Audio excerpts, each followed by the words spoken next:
नमस्कार दोस्तों, स्वागत है आपका हमारे चैनल में जहां पर आपको स्टॉक मार्केट की लेटेस्ट न्यूज़ मिलती रहती है। तो दोस्तों हम बात करने जा रहे हैं यस बैंक के बारे में, यस बैंक के ट्रेड के बारे में। और आप जानते हैं आज काफी इंपॉर्टेंट डे था, एजीएम मीटिंग थी। तो वहां पर एक अनाउंसमेंट करी गई है, बड़ी अनाउंसमेंट की गई है जिसको एक पॉजिटिव तरीके से ले सकते हैं यस बैंक के लिए। तो हम आज के ट्रेड देखें तो आप देखें 13.95 पर बंद हुआ है। मैंने आपको लास्ट वीडियो में बताया था कि एजीएम वाले दिन इसमें थोड़ी रेंज बड़ी देखने को मिल सकती है और आप यहाँ देख सकते हैं कि तकरीबन 13.65 का लो था और 14.15 का हाई था। तो तकरीबन 50 पैसे की रेंज में चला है आज स्टॉक। पर अब एजीएम कंप्लीट हो चुकी है, अनाउंसमेंट आ चुकी है। अब इसके आगे क्या होगा तो हम चार्ट एनालिसिस भी करेंगे। तो सबसे पहले हम आज का ट्रेड देख रहे थे, ट्रेड कैसा रहा। तो यहाँ आप देख रहे हैं क्वांटिटी ट्रेडेड है आज तकरीबन 9 करोड़ 32 लाख शेयर। तो आप देख रहे हैं एक मिड रेंज की क्वांटिटी ट्रेड हो रही है, उतनी नहीं हो रही है जितनी पहले एफपीओ के अराउंड 20 से 30 दिन हुई थी। और डिलीवरी आप देख सकते हैं 31.38। तो इससे पता लगता है लोग अभी अनश्योर है इस प्राइस पर खरीदे या नहीं, कि ऑलरेडी एक 14 रुपए का इंपॉर्टेंट सपोर्ट ब्रेक कर दिया था इस बैंक ने। तो चलिए हम बड़ी खबर देखते हैं पहले क्या आ रही है, कि यस बैंक ने एजीएम मीटिंग में बड़ी अनाउंसमेंट की कि फुली रीपे कर दिया इन्होंने आरबीआई का जो लोन था, 50,000 करोड़ का लोन था जो स्पेशल लिक्विडिटी फैसिलिटी की तरीके से दिया गया था यस बैंक को रिवाइव करने के लिए। वहां पर अब एक खबर आ रही है कि पूरा रीपे कर चुके हैं। तो बैलेंस शीट में आपको एक पॉजिटिव बात दिख जाएगी जब अगले क्वार्टर का रिजल्ट आएगा। और साथ ही में कुछ दिन पहले खबर आई थी कि 35,000 करोड़ पे कर दिए हैं। तो यहाँ आप देख सकते हैं 15,000 करोड़ जो बकाया था वो भी अब पे हो गया है। तो आज एजीएम में वर्चुअली बताया गया। तो डेट बताई जा रही है उनकी तरफ से कि 50,000 करोड़ उन्हें सितंबर 8 को ही दे दिए थे और आज ये अनाउंसमेंट हुई है। तो इसमें एक और पॉजिटिव बात है कि यस बैंक को पे करना ही था, क्योंकि आप देख सकते हैं पहले 3 मंथ की मोहलत दी गई थी, यस बैंक को 3 मंथ्स की टाइम दिया गया था और उसके बाद उसको मिड सितंबर तक एक्सटेंड कर दिया गया था, यानी 15 सितंबर के आसपास तक की डेट थी। तो आप यहाँ देख सकते हैं यहाँ पर एक हफ्ता पहले ही पे कर दिया गया है। तो काफी बड़ा हम बोल सकते हैं एक डेब्ट क्लियर हो गया है बैंक का। अब यहाँ पर आगे हमें देखना है कि क्या बैंक रिवाइव कर पाता है, क्या कस्टमर्स का ट्रस्ट बिल्ड करता है, इस पर डिपॉजिटर का ट्रस्ट बिल्ड करता है या नहीं। और एक और खबर आ रही थी आप जानते हैं 1-2 दिन से कि एसबीआई के साथ मर्ज होने जा रहा है यस बैंक। तो यहाँ पर क्लियर कर दिया है, उन्होंने क्वेरीज को देखते हुए बोला है there are no such plans. आप देख सकते हैं ऐसे कोई प्लान अभी सामने नहीं है और ना ही बैंक और ना ही कोई अथॉरिटी ने प्लान डिस्कस किया है जहां तक उन्हें पता है। तो यहाँ पे देख सकते हैं कि ये प्लान सिर्फ रिपोर्ट थी, अभी उनके ऐसे कोई प्लान्स नहीं है। एसबीआई आप जानते हैं काफी बड़ा स्टेक होल्डर है यस बैंक में, पर यहाँ पर यस बैंक अभी चाहेगा कि वो अपने ब्रांड नेम पर ही रिवाइव होए। तब एक और इम्पोर्टेंट बात की डिस्कशन हुई आज, जो स्टेक फ्रीज कर दिया गया। आप जानते हैं लॉकिंग पीरियड में चल रहे हैं कुछ लोगों के शेयर।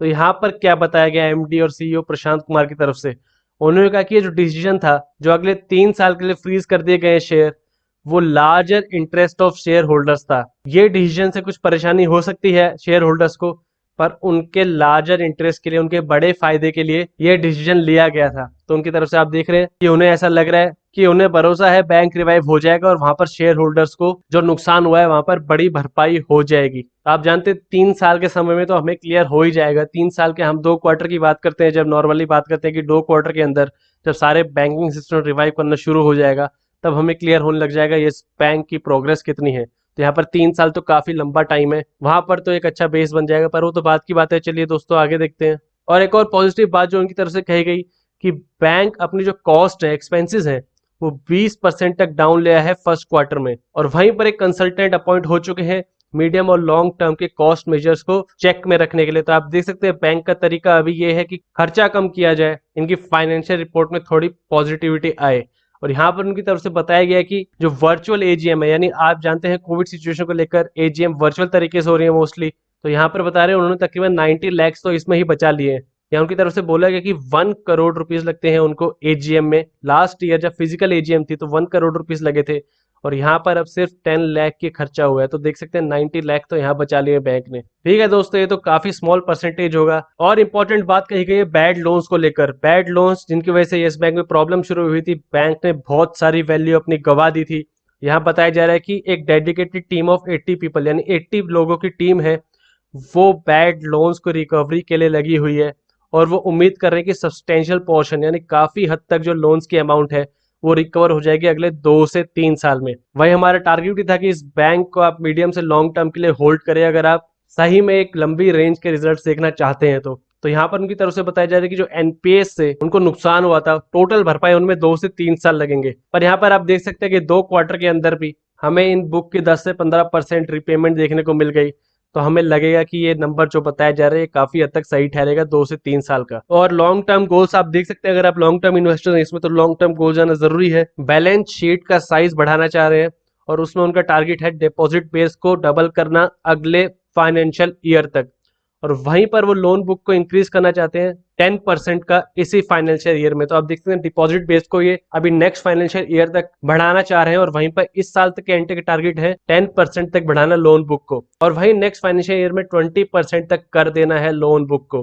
तो आप देख सकते हैं ये बैंक को उसके लिए डिपॉजिट की जरूरत चाहिए होगी, क्योंकि बैंक को अपना कैपिटल एडिक्वेसी रेशियो भी आरबीआई के नॉर्म्स के अकॉर्डिंग मेंटेन करना होगा। और बताया जा रहा है कि रिटेल बुक पे उनका ज्यादा ध्यान होगा। उनका टारगेट है कि रिटेल बुक इनके टोटल लोन पोर्टफोलियो का 60% कॉन्स्टिट्यूट करे, जो अभी 45% कर रही है। तो आप जानते हैं दोस्तों, जब एक बड़ा डिफॉल्ट आता है, कॉर्पोरेट डिफॉल्ट आता है, तो एक साथ ही कई हजारों करोड़ का नुकसान हो जाता है। और फिर एंड में उनकी तरफ से कहा गया कि ये चाहते हैं कि पुरानी जो मिस्टेक्स है वो कमिट ना हो और रिस्क मैनेजमेंट प्रैक्टिसेस चल रही हैं, ताकि जो पहले प्रॉब्लम्स आई थी बैंक को, वहां से एक लेसन लेकर बैंक आगे चले। तो आप देख सकते हैं ये है एजीएम की पूरी समरी। तो बैंक के बड़े गोल्स हैं और बैंक ने खुद ही बता दिया कि तकरीबन इस साल के एंड तक के गोल्स क्या है और 2 साल के एंड तक के। तो आप लंबे टाइम फ्रेम में देखें, इन गोल्स पर ध्यान रखना है कि किस हिसाब से अचीव हो रहे हैं, लोन बुक कैसे बढ़ रही है, डिपॉजिट बुक कैसे बढ़ रही है। तो चलिए अब चार्ट देखते हैं बैंक का। लास्ट टाइम का चार्ट जो मैंने बनाया था 2 से 3 दिन पहले वीडियो में, अभी वही है। यहाँ से हम देखें कहाँ आगे बढ़ा। तो आप देख सकते हैं कि 14 रुपीज का जो बेस था वो टूटा था, डिसेंडिंग ट्रायंगल से डाउन आया था जैसा हमने उम्मीद की थी। और आप यहाँ देख सकते हैं लेवल, ये लेवल दिखाई दे रहा है 13 रुपए 30 पैसे। तो उस दिन काफी बड़ी रेंज में आने के बाद देख सकते हैं आप, जहां पर ओपनिंग हुई वहीं पर क्लोजिंग हुई, तो बैंक अभी नीचे नहीं जाना चाह रहा है। सपोर्ट मिला था, पर आप देख सकते हैं अभी 2 ही ट्रेडिंग सेशन हुए, उनमें एक ट्रेडिंग सेशन आज का जिस दिन एजीएम थी, तो यहाँ पर तो हमें वॉलिटिलिटी की उम्मीद थी ही। तो अब खबर आ चुकी है, अब पता लगेगा कि बैंक 14 रुपए को एक सपोर्ट की तरह बरकरार रखता है या वहां पर अभी रेजिस्टेंस की तरह हो जाता है। क्योंकि दोस्तों चिंता वाली बात यह है कि इसके बाद जो बड़ा सपोर्ट आता है, अगर मैं आपको पीछे ले जाऊं तो आप देख सकते हैं एफपीओ के प्राइस के आसपास ही आता है अगला एक बड़ा सपोर्ट, क्योंकि बैंक ने एक लंबी छलांग मारती है, वहां पर धीरे धीरे सपोर्ट बना रहा है मिड रेंजेस में। ये प्राइस आपको 12 से 17 का जो प्राइस है कैलकुलेशन में तो 5 रुपए ही है, पर आप परसेंटेज वाइज देखेंगे 40 से 45% है। तो इतना बड़ा जब छलांग लगाई थी तो बैंक धीरे धीरे बेस बना रहा है, यहाँ पर सपोर्ट क्रिएट कर रहा है, जहां पर 14 रुपए का मजबूत सपोर्ट है। और अब इस न्यूज की वजह से हो सकता है ऑप्टिमिज्म आए लोगों में, पर आप ये जानते हैं छोटे अमाउंट का शेयर है तो ऑपरेटर खेल चलता रहता है। और जैसा कि हमने डिस्कस किया था कि यहाँ से अब बैंक को एक ब्रेकआउट देना पड़ेगा, और आप देख सकते हैं ये जो लेवल है अब डिसेंडिंग ट्रायंगल का, आप देख सकते हैं अब किस तरीके से जा रहा है लेवल। तो आप इन 2 चीजों पे ध्यान रखिए, क्या 14 रुपए का सपोर्ट फिर बनता है, वरना क्या फिर ये ट्रेंड कंटिन्यू होता है जहां पर एक बहुत स्लो डाउन ट्रेंड लेगा बैंक पर, वहां पर अपना सपोर्ट मजबूत करता रहेगा। तो यहाँ पर आप चार्ट एनालिसिस करें तो आप जरूर देखिए कैंडल्स हमें क्या बता रही है। यहाँ पर आप देखिए कल एक उछाल आई थी लोअर बेस से, पर वॉल्यूम का उतना सहारा नहीं मिला। यहाँ पर अमाउंट दे सकते हैं, अगर एफपीओ के बाद भी हम देखें तो भारी अमाउंट में चल रही थी ट्रेडिंग इस बैंक में, पर यहाँ पर अभी वॉल्यूम का सहारा नहीं मिल रहा है। तो जहां पर एक स्ट्रॉन्ग सपोर्ट के साथ वॉल्यूम का सहारा मिल गया तो हमें ऊपर जाते दिख सकता है।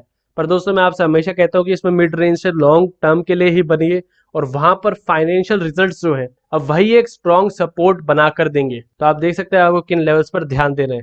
तो दोस्तों ये थी इस बैंक की लेटेस्ट न्यूज और एनालिसिस। वीडियो पसंद आए तो लाइक कीजिए और ऐसी और वीडियोस के लिए हमारे चैनल को सब्सक्राइब कीजिए।